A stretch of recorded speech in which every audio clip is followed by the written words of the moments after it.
Is infant baptism something I can take comfort in light of the to-do list that the church gives us to keep them in the faith? My name is Ted Rosenblatt, and I am here with my father, Dr. Rod Rosenblatt. Dad,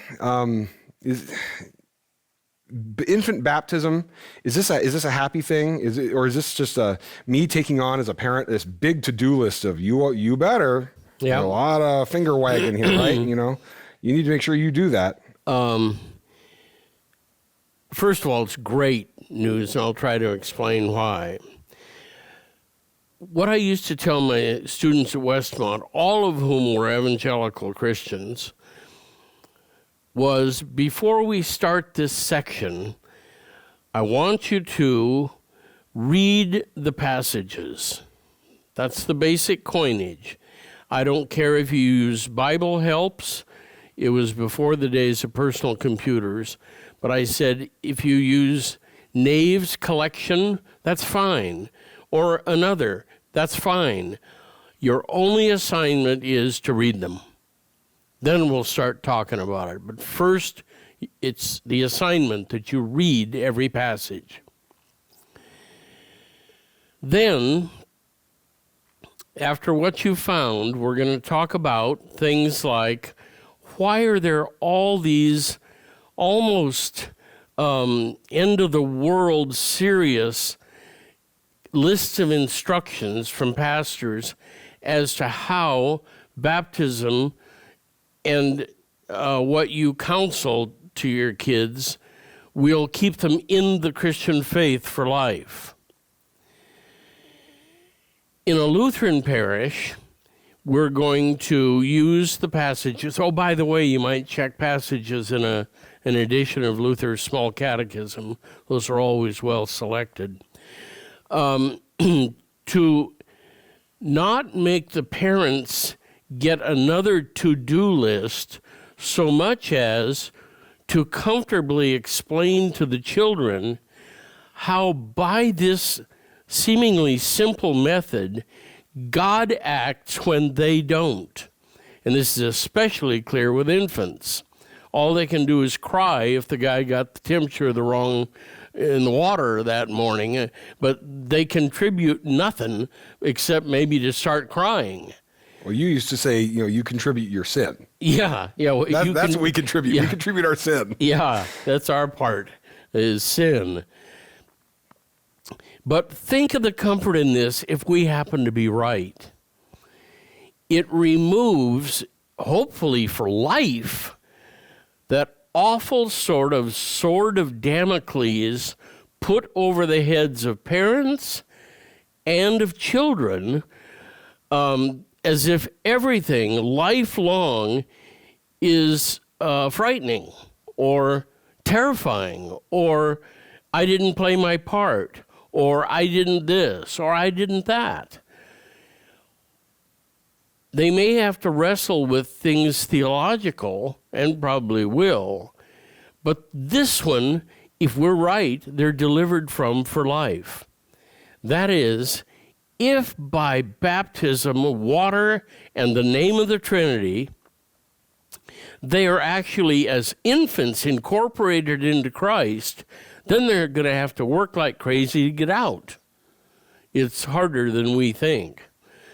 You have been incorporated without doing anything.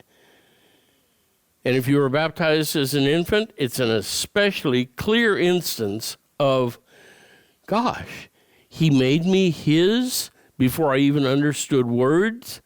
And our answer is yes, he did, for good. So what you're making it sound like then is that this is better news than we think. And that's typical for you whenever we've talked. It's often for Dad, it's better than you think. There's better news for parents than we might fear that there is here. In most instances, Baptists and others, in most cases, in their doctrine, baptism does nothing. It may function as a sign or a seal, Augustine's language. You think about it, and we're about the only one, I'm not going to tackle Rome here, but we're about the only one that believes it actually gives the gift of the new birth, and we, as infants, are completely passive or worse. It doesn't matter. Now, is this something that our group, being Lutherans, that we have concocted to make ourselves feel better? How have we arrived at this actually does something? Read the passages and see what you think. If you read all the passages, you'll see where we found it in Scripture. I wasn't going to use this, but I was recently forwarded a image on Twitter that somebody posted of a baptismal font that was dug up relatively recently. Where I didn't do any deep digging on this, but the question that was put out there was, how can you submerge somebody in this little thing? Because it was relatively small. It was a little basin, maybe yay big. Yeah. And I kind of laughed, and my off-the-cuff comment was, well, you can do that up until a few weeks. Yeah. You can dip them into something like that. The demands of immersion. And this was ancient, by the way. This was a very old thing. This was, at the times of... Right. The demands of immersion, Luther thought, were wonderful because they so well illustrated Romans 6. We are buried with Christ by baptism into his death. He thought that was wonderful until somebody said, unless you're immersed, you're not baptized.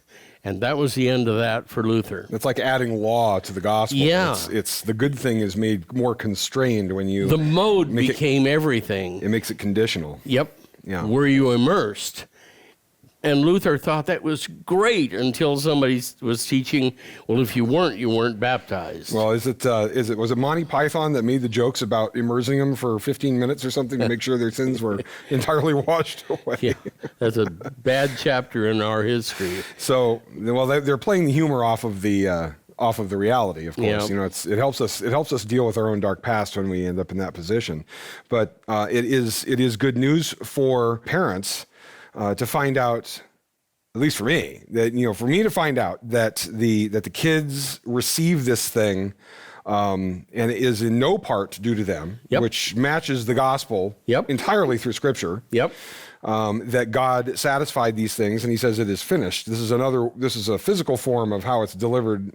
The it is finished is delivered to us in his work, in his saving work. Some pastors will hold up the baptized baby to the whole congregation and say, welcome to the newest member of the congregation. A la the Lion King. Which that always brought me to tears because, that was so much, there was so much imagery that matched, even though that wasn't what they were intending. Yep. Okay. All right. Well, we have more to do on baptism. We'll do more of this. Hope you enjoyed this. We're going to wrap it up.